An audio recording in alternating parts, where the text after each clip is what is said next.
में रहने वाला शक्ति अनाथ था। बचपन से ही वो उस गांव में रहता और गांव वाले उसे जो देते वही खा पी कर बड़ा हो गया। किसी को नहीं पता था कि उसके माँ बाप कहाँ गए, वो कहाँ से आया। शक्ति स्वभाव से बड़ा ही दयालु था। उसे जो कुछ भी रूखा सूखा खाने को मिलता उसके 4 हिस्से करता।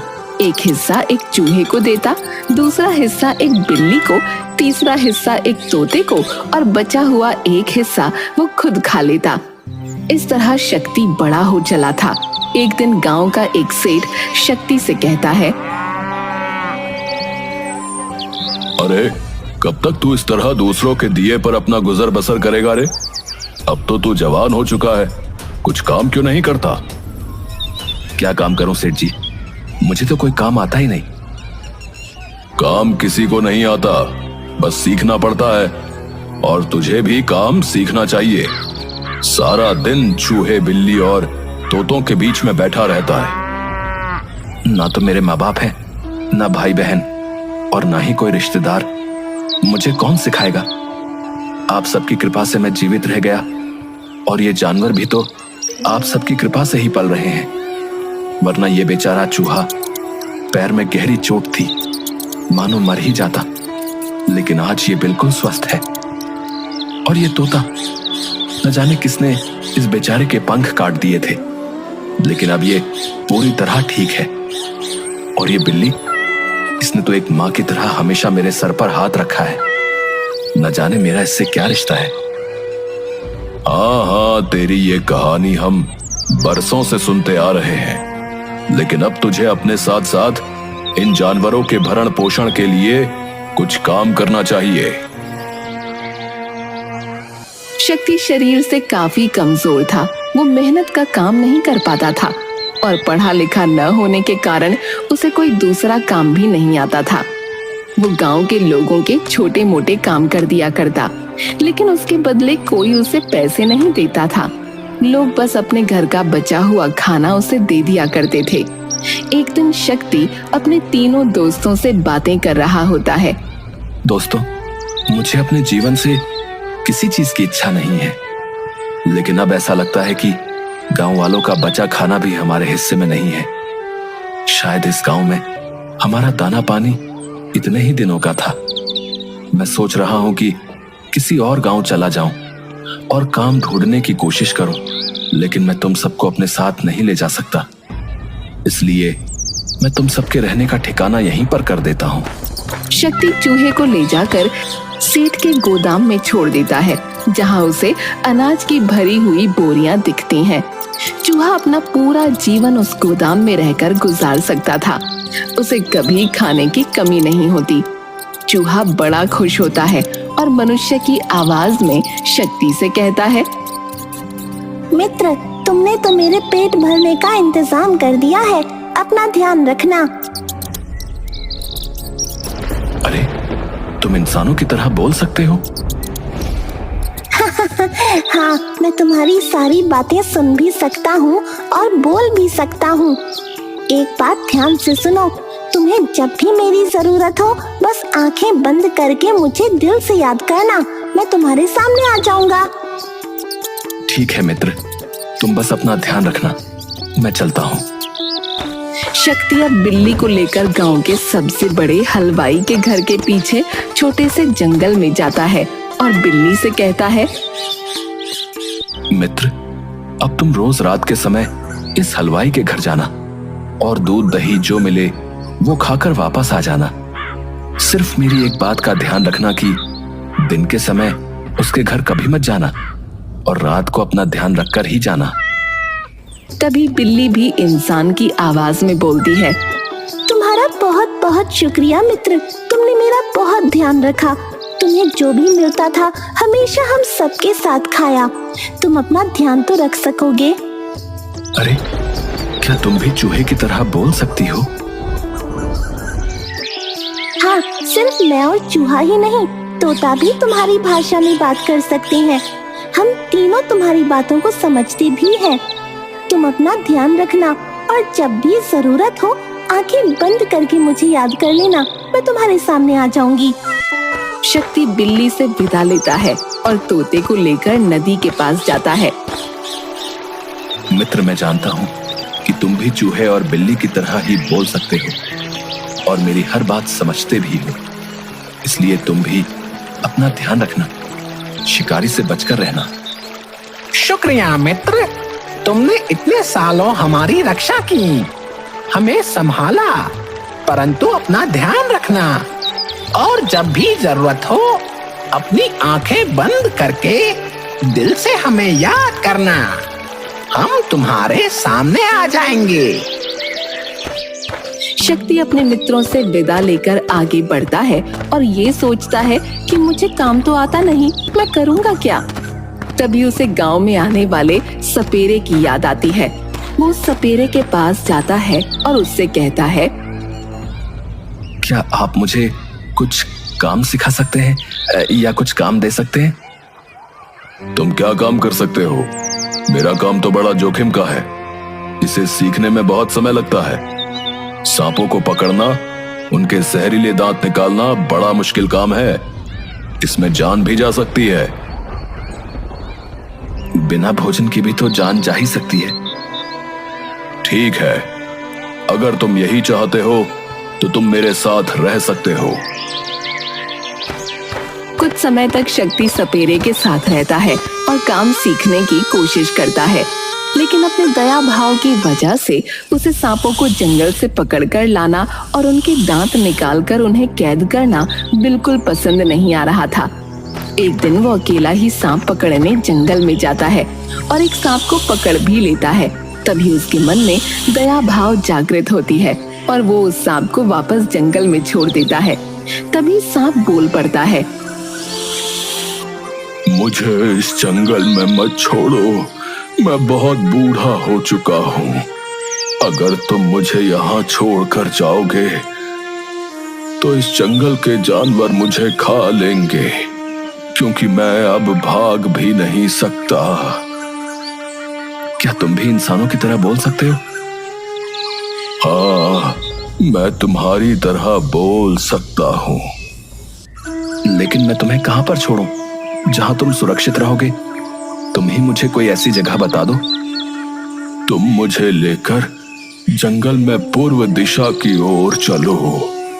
शक्ति सांप को लेकर जंगल की पूर्व दिशा की ओर बढ़ता है और तभी उसे एक गुफा दिखाई देती है, जिसे देखकर सांप शक्ति से कहता है, तुम मुझे इस गुफा के पास छोड़ दो और मेरी पूंछ को कसकर पकड़ना।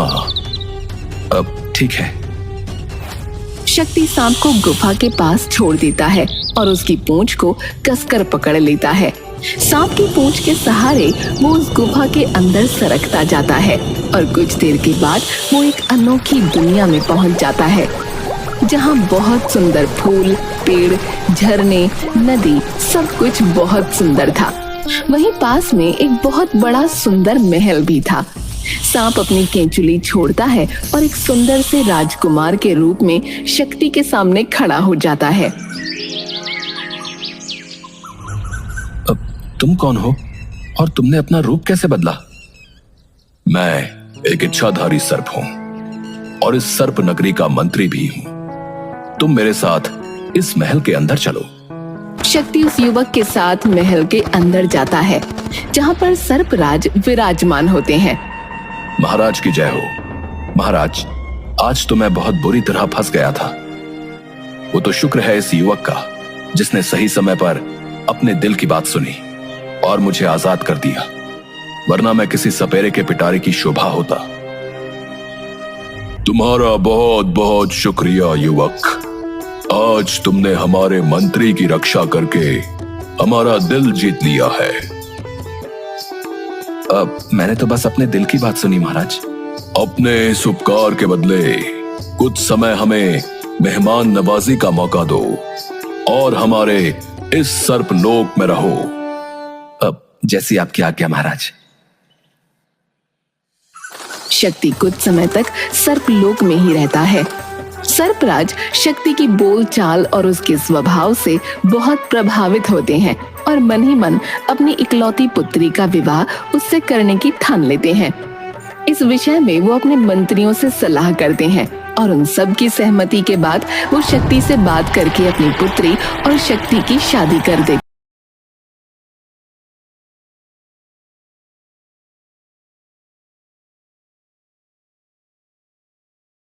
सर्पराज की पुत्री बहुत ही सुंदर थी। उसके बाल सुनहरे और लंबे थे। जो उसे एक बार देख लेता वो जीवन भर उसके रूप और केश को भूल नहीं पाता था। विवाह के बाद दोनों सर्पलोक में ही खुशी खुशी रहते हैं। एक दिन शक्ति सर्प कुमारी नागमणि से कहता है, नागमणि, अब हमें यहाँ से चलना चाहिए और मुझे हम दोनों के लिए नया घर भी बनाना है।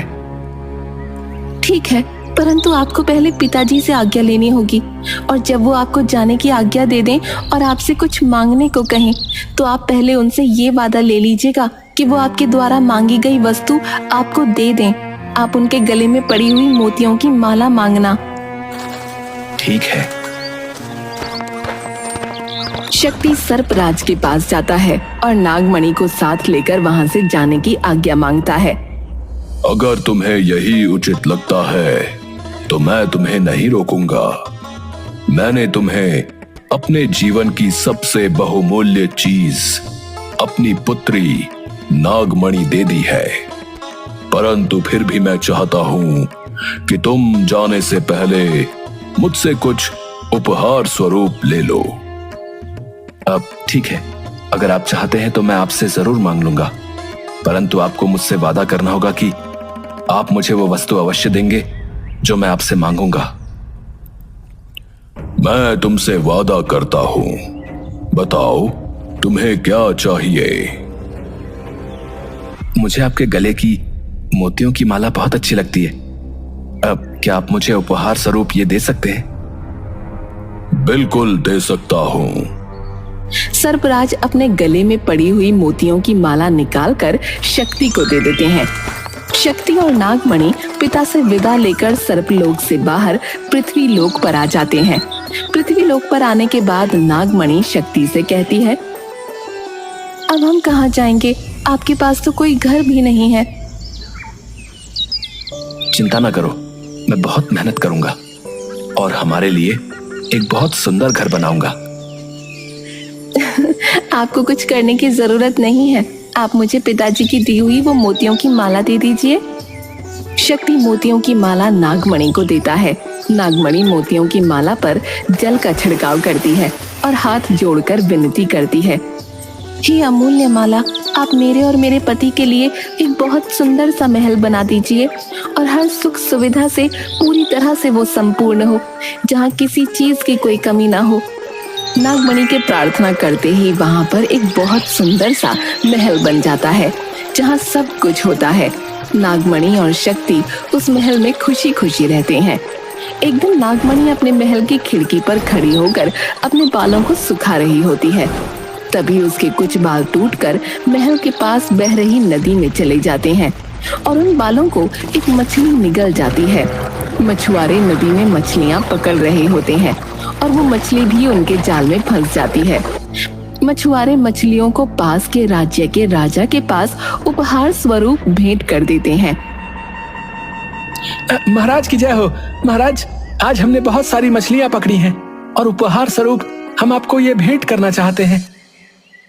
हम तुम्हारा उपहार स्वीकार करते हैं। आज हम भोजन में यही खाना पसंद करेंगे।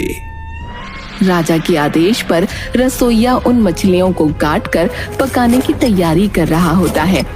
तभी एक मछली के पेट से उसे नागमणि के सोने के बाल मिलते हैं, जिसे ले जाकर वो महाराज के सामने प्रस्तुत करता है। महाराज, हमें मछली के पेट से सोने के बाल मिले हैं। ये तो किसी स्त्री के बाल लगते हैं। जिस स्त्री के बाल स्वर्ण के होंगे वो खुद कितनी सुंदर होगी, उसका रूप कितना अनोखा होगा। मंत्री जी, आप पता लगाइए कि ये सोने के बाल किसके हैं, क्योंकि मैं उस स्त्री को अपने राज्य की महारानी बनाना चाहता हूं। जैसी आज्ञा हो महाराज। मंत्री अपनी सेना के साथ पता लगाने जाते हैं कि तभी महाराज के सामने एक कुबड़ी स्त्री आती है और वो महाराज से कहती है, महाराज, सोने के बाल तो सिर्फ सर्पलोक की राजकुमारी के हैं और वो तो सर्पलोक में रहती है। वो पृथ्वी लोक पर कैसे आ सकती है? महाराज उसे सारी बात बताते हैं। महाराज, आप मुझे 100 मोहरे और 10 सैनिक दे दीजिए। मैं बहुत जल्दी ही इसके बारे में पता लगाकर आपके पास वापस आती हूँ। महाराज कुबड़ी स्त्री को 100 मोहरे और 10 सैनिक दे देते हैं। वो स्त्री मछुआरों के पास जाती है और उनसे पूछती है कि वो मछलियाँ कहाँ से पकड़कर लाए थे। मछुआरे उसे नदी के बारे में बताते हैं जहाँ से उन्होंने मछलियाँ पकड़ी थीं। वो सेना के साथ नाव में सवार होकर उस नदी के एक किनारे से दूसरे किनारे की ओर सफर करना शुरू करती है। 2-3 दिनों के बाद उसे नदी के पास एक सुंदर और भव्य महल दिखाई देता है। मैं जब तक वापस नहीं आती तब तक तुम सब मेरा यही इंतजार करना। चाहे कुछ भी हो जाए, यहाँ से जाना नहीं। वो आसपास पता करती है तो उसे पता चलता है कि उस महल में एक बहुत ही सुंदर स्त्री रहती है जिसके बाल सोने के हैं। कुबड़ी स्त्री समझ जाती है कि ये सर्पराज की पुत्री ही है। वो महल के अंदर जाती है। तुम कैसी हो नागमणि? कितने समय बाद मैंने तुम्हें देखा। मैं आपको नहीं पहचानती। आप कौन हैं? मैं तुम्हारी बुआ हूँ, तुम्हारे पिता की बहन। बहुत वर्षों पहले मैं इस पृथ्वी लोक पर आ गई थी और तब से यहीं पर रह रही हूँ। मुझे जैसे ही पता चला कि तुम यहाँ पर हो, मैं तुमसे मिलने चली आई। नागमणि उस स्त्री को नहीं पहचानती थी, लेकिन उस कुबड़ी स्त्री ने सर्पलोक की बहुत सी बातें नागमणि को बताई, जिसके बाद नागमणि को लगा कि हाँ, ये मेरी बुआ हो सकती है जो बहुत सालों से पृथ्वी लोक पर है, जिसके कारण मैं इन्हें नहीं पहचानती। शक्ति भी वहाँ आ जाता है। ये मेरी बुआ है जो बहुत वर्षों से पृथ्वी लोक पर ही रह रही हैं। प्रणाम बुआ जी। सुखी रहो बच्चा, बहुत सुखी रहो। अगर तुम्हारी अनुमति हो तो मैं क्या कुछ समय के लिए तुम दोनों के साथ यहाँ रह सकती हूँ? वो क्या है ना कि मैं बहुत समय बाद नागमणि से मिली हूँ, तो इससे जी भर कर बातें करना चाहती हूँ। आपको अपनी पुत्री के साथ रहने के लिए मेरी अनुमति की आवश्यकता नहीं। आप जब तक चाहें यहाँ खुशी खुशी रह सकती हैं। वो कुबड़ी स्त्री कुछ समय के लिए नागमणि और शक्ति के साथ महल में रहने लगती है और इस बीच बातों बातों में उनसे सर्पलोक और पृथ्वी पर आने की कहानी और शक्ति के सर्पलोक में जाने और उसके पहले की सारी बातें पता कर लेती है। एक दिन शक्ति महल से बाहर गया होता है। कुबड़ी स्त्री नागमणि से कहती है, पुत्री, चलो आज घूमने चलते हैं। बुआ, हम कहाँ जाने वाले हैं? यहीं पास में बहुत सुंदर वन है और बहुत सुंदर नदी है। मैं तुम्हें नौका विहार के लिए भी ले जाऊंगी। नागमणि कुबड़ी स्त्री के साथ निकल पड़ती है। थोड़ी दूर जाने के बाद, अरे पुत्री, मैं तो अपने पैरों की पादुका ही पहनना भूल गई। तुम यहीं पर रुको, मैं अभी पादुका पहनकर वापस आती हूँ। ठीक है बुआ, मैं यहीं पर आपकी प्रतीक्षा करूंगी। कुबड़ी स्त्री महल में वापस जाती है और मोतियों की माला चुराकर अपनी चरण पादुका पहनकर वापस नागमणि के पास आ जाती है। चलो पुत्री, अब हम थोड़ी देर नौका विहार के लिए चलते हैं। हाँ बुआ, मैंने बहुत समय से नौका विहार नहीं किया। दोनों नौका में बैठ जाते हैं।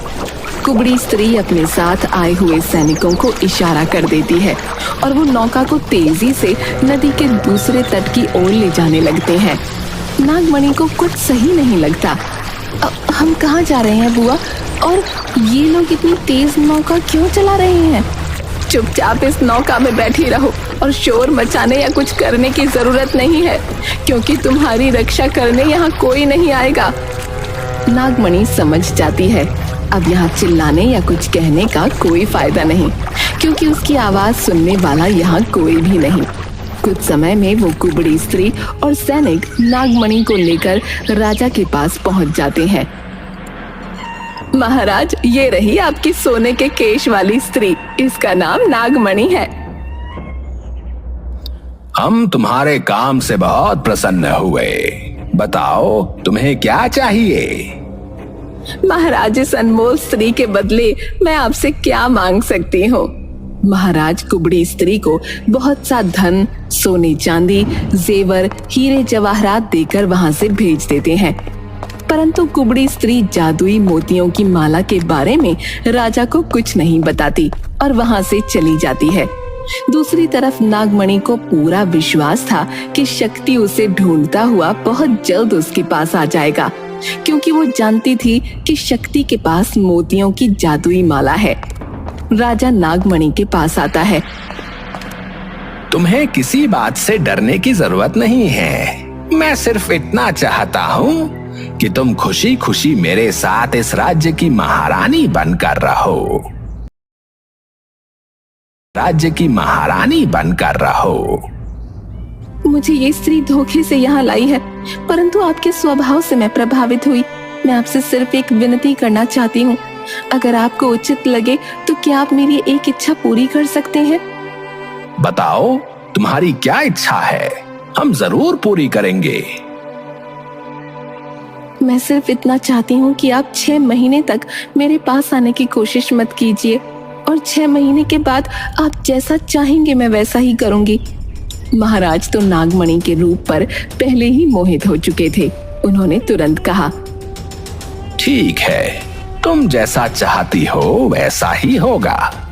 बस मैं ये चाहता हूँ कि तुम खुशी खुशी हमारे महल में महारानी बनकर रहो। दूसरी तरफ शक्ति जब अपने महल में वापस आता है तो नागमणि उसे वहां नहीं दिखती, और जब वो मोतियों की माला को ढूंढता है तो वो भी उसे नहीं मिलती। वो समझ जाता है कि ये सब उस कुबड़ी स्त्री का ही काम है। वो नागमणि को ढूंढने की बहुत कोशिश करता है, लेकिन उसे कुछ पता नहीं चलता। 2-3 दिन के बाद वो खुद से बोलता है, न जाने मेरी नागमणि कहाँ होगी और किस हाल में होगी। ये सारी मेरी गलती है जो मैंने उस दुष्ट कुबड़ी स्त्री पर विश्वास किया।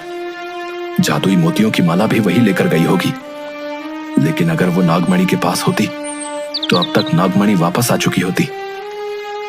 मैं क्या करूं? किससे मदद मांगूं? वो रोने लगता है। तभी उसे अपने मित्रों की याद आती है। वो अपनी आंखें बंद करके अपने मित्र चूहा, बिल्ली और तोते को याद करता है। क्षण में वो तीनों शक्ति के सामने खड़े होते हैं। क्या बात है मित्र, तुम बहुत उदास लग रहे हो। मित्रों, मैं बहुत मुसीबत में हूँ। मेरी पत्नी नागमणि कहीं खो गई है और मेरे पास जो जादुई माला थी वो भी खो गई है। मैं सिर्फ अपनी पत्नी को वापस पाना चाहता हूँ। क्या तुम तीनों मेरी नागमणि को ढूंढने में मेरी मदद कर सकते हो?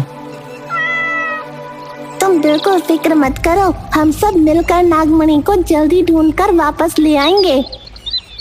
तीनों मित्र आपस में सलाह करते हैं और निर्णय लेते हैं कि तोता उड़ सकता है और वो दूर दूर तक जाकर नागमणि का पता आसानी से लगा सकता है। ठीक है, तुम सब यहीं पर मेरा इंतजार करना। मैं नागमणि का पता लगाकर जल्दी वापस आता हूँ।